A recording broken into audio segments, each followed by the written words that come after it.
ever wonder where the most bizarre movie ideas come from?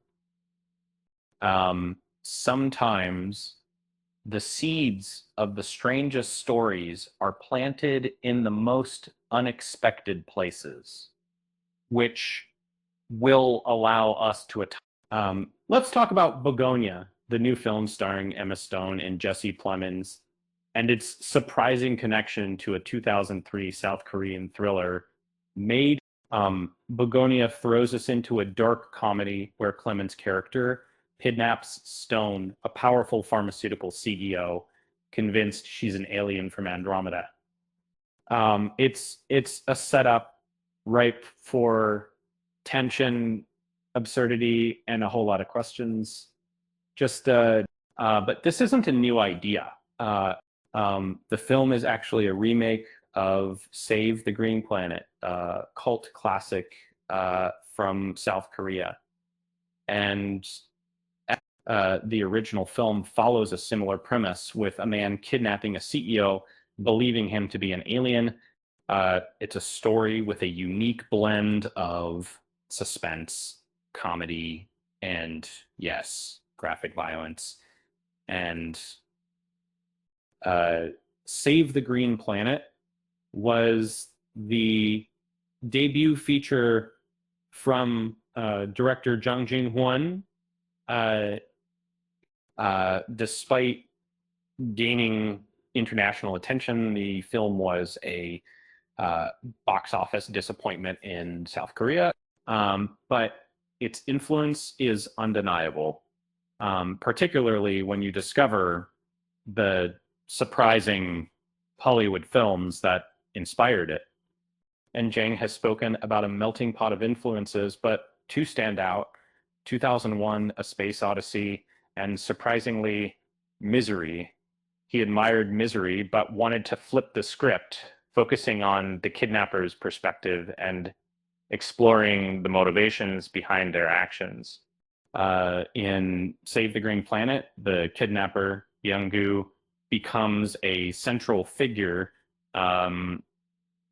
Uh, the audience questions his sanity, but also sympathizes with his hatred for the CEO whose company has harmed his mother and the environment. It's a complex character study wrapped in a sci-fi thriller. Um, uh, the inspiration didn't stop there. Jang stumbled upon a conspiracy theory about Leonardo DiCaprio being an alien seducing women to conquer Earth. This bizarre idea, combined with his fascination with Misery, sparked the genesis of Save the Green Planet. Uh, but Bugonia isn't just a simple remake because it's a sharply political film about wealth, corruption, and the dangers of conspiracy theories. Both films explore how corporate greed can erode solidarity and fuel violence. Uh, Save the Green Planet emerged from a South Korea, uh, grappling with its recent transition from a military dictatorship. The film alludes to historical events like the Gwangju massacre and explores the shift from authoritarian control to corporate power.